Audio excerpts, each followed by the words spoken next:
Greetings, free thinkers. Welcome to the Hoggcast. How are you doing today? I hope you're doing fine. I certainly am. Okay, what do we have for you on today's episode? We have for you two clips to watch. Two different clips that are kind of associated with one another. The decline of society. Now, this is a stooge from the European Union. You can see those lovely stars on the blue background behind her. For a long time, we've been told, as you're aware, that the Great Reset is a conspiracy. Right? How many of these so-called conspiracy theories have we seen that come true? Yeah. And have you ever noticed with the left, yeah, the things that they claim that are conspiracy theories, and then they come true? Have you ever noticed that they never backtrack and say, all right, well, you were correct, I apologise? They always are pro whatever it is, yeah. You name it, they're pro. They're the biggest, staunchest defenders of it. When before they were saying it didn't even exist and that it's just a conspiracy. What a surprise.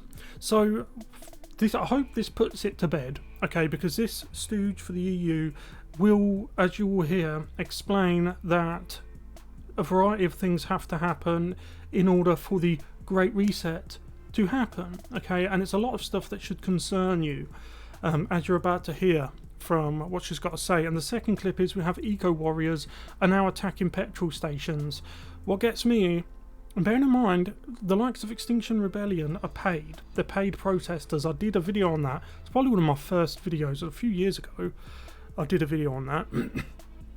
They're paid protesters. They had their... it was like in a PDF document that you could see online, and you could see how much they were getting paid. Who is paying these people? I don't know. It is the definition of dark money. But not only are they getting paid, but as you're going to see from the second clip, the police are nowhere to be seen, right? I'll make my case on that part further in the video, because there's a very good point I want to make. So we'll jump into these two clips now. If you haven't yet though, please like the video, subscribe to the Hoggcast, hit the notification bell and share the video around. I'm also on Rumble. I'm going to be uploading my videos, every video, to Rumble as well as YouTube, because we are shadow banned and deboosted here, and I think it's only a matter of time before they just get rid of all conservatives, especially when you take on board what she's got to say. Yeah, keep that in mind. So we'll get into the video right now. So we'll play this clip through in its entirety. It's just over a minute, and then I'll stop it intermittently and make some points I want to make, because there's a lot of points I want to make, and it's only a 1 minute clip, so I'd rather you see it in its entirety first. And change is happening just as fast in other areas. So since the beginning of the pandemic, we saw an explosion in digital innovation and the use of tech. They enabled factories to stay open. They enabled companies to sell their products, people to access essential public services, you name it. We have to keep pace with this change, and that means that we will certainly have to write a new rule book for the digital economy and the digital society. So covering everything from data to infrastructure, but also talking about security and democracy, technology to fair taxation. All these are topics on the table with digital change. Digital change. So, ladies and gentlemen, the need for global cooperation and this acceleration of change will both be drivers of the Great Reset. Both be drivers of the Great Reset. Will both be drivers of the Great Reset. Will both be drivers of the Great Reset. I could rest my case there, couldn't I? So, like I say, we'll play it again and I'll make some points I want to make. And then we've got another clip after. And change is happening just as fast in other areas.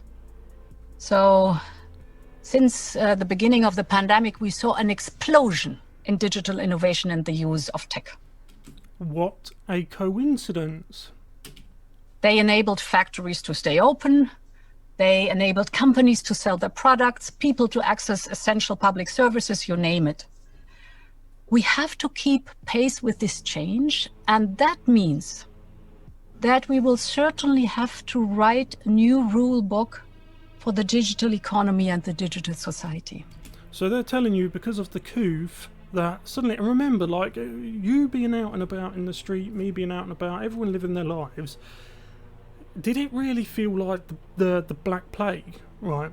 The apocalypse? It didn't, did it? It seemed like the people at the top were, apart from the fact that they were actually breaching their own rules and they got caught repeatedly doing that, but it seems like they were trying to make it out to be more than it was. We had their allies in the mainstream media, as you're aware, telling us that there were going to be bodies piled in the streets and all this type of stuff, people coughing up their lungs.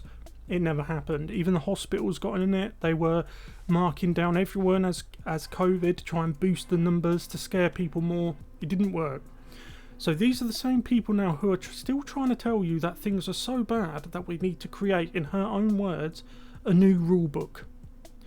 Do you think that new rule book will contain rules that are going to benefit you in your life in any way? It won't, will it? Okay. It'll get bad. Things will get bad. The reason why you're seeing fuel prices increase so much is because the green agenda, which has overtaken the Western Hemisphere, as you're aware, they need the green, inefficient eco stuff to be competitive with gas prices. In order to do that, they need to make gas, coal, etc., less efficient and more expensive, because they know that people are always going to choose the easier option, the less expensive option. It's entirely it's a problem that is self-made, yeah. And this is a theme that's going to repeat more and more as we continue. So covering everything from data to infrastructure, but also talking about security and democracy. What does COVID have to do with democracy? Do you see what I mean? It's like, so they're gonna, in her own words, create a new rule book for democracy. I wonder what that's gonna look like. Yeah, remember this new global digital economy.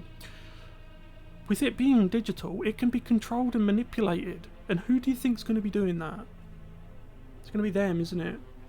You're going to be serfs. You're going to be a digital serf to this lot. None of this stuff that she's mentioning has anything to do with COVID, and none of it needed to be changed. But they need it to change for you, to control you, to change your life, not their own.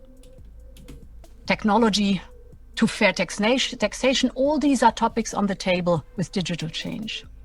Digital change. So, ladies and gentlemen, what does it even mean, digital change? But the thing is, there are going to be people stupid enough to buy this. The need for global cooperation and this acceleration of change.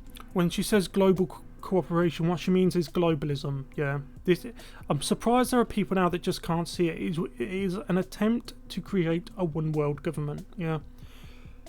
And the European Union, I have long said the European Union and the United Nations are two vehicles, and the World Economic Forum are two vehicles that exist to facilitate the one world government. Change will both be drivers of the Great Reset.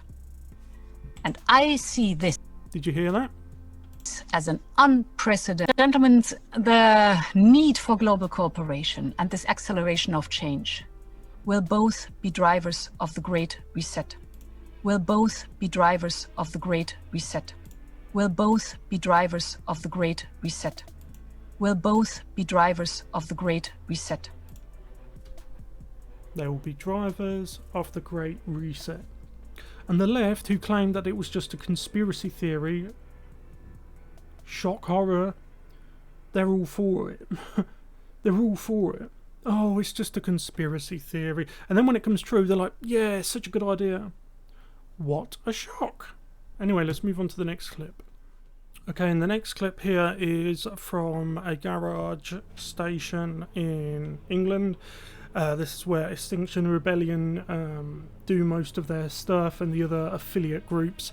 Remember, these people are paid. Okay, they're paid this dark money. Nobody knows really where it comes from. Wouldn't be surprised if the majority of it comes from the taxpayer. And so we'll watch this clip, but bearing in mind, if this was me or you, for example, saying if we were on the court and we were throwing bricks at the windows, or if we were throwing bricks at the... If we were damaging the property in the same way that these people are, okay, the police would be there in 2 seconds flat to arrest you. But simply because it's Extinction Rebellion, because they're woke protesters, as usual, the same with the usual suspects from Tifa and BLM, they're nowhere to be seen. Just nowhere. Isn't it amazing how that always happens? Excuse me. Sorry. Just stop oil. We're just trying to stop new oil and new oil. You can't do that. Excuse me, you can't do that. Excuse me. You can't do that. Call the police. You want to call the police? Go ahead. Call the police.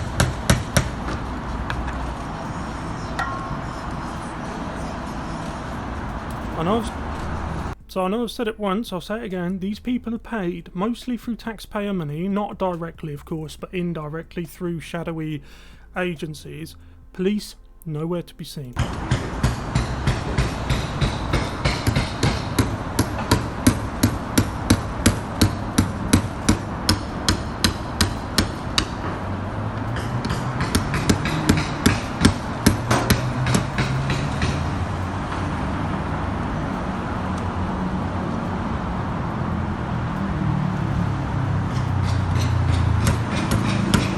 It's unbelievable, isn't it, that they don't care. Do you understand what I mean? They just, and they get away with it every time, even if they do get arrested later, which they probably will do. Who knows, right? I wouldn't be surprised if they don't. But let's say if they do, you know the routine. They'll be get off. They'll get charges reduced. They won't get any jail time. The charges will probably even be dropped. They probably won't even be charged.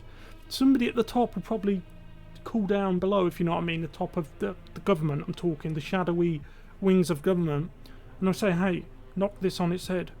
You've seen it in America with the Soros-funded DAs. You've seen it before.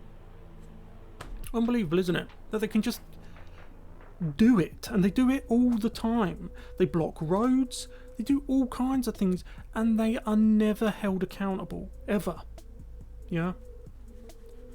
Like I said, I really wish that at some point in my life, I want to see these people running in confusion, right? I want to see these people face the consequences of their destructive acts, yeah? Because these are all rich people, right? These are all people who, they want to dictate to you how you'll live your life.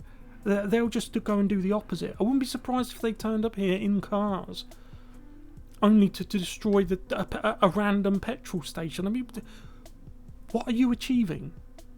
What have you achieved by going on a petrol fork? You haven't achieved anything.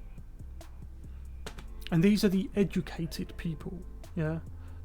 Our betters, right? Yeah? Our betters, yeah. Yeah, okay. Right. Thank you very much for watching. I'll see you in the next one. Goodbye.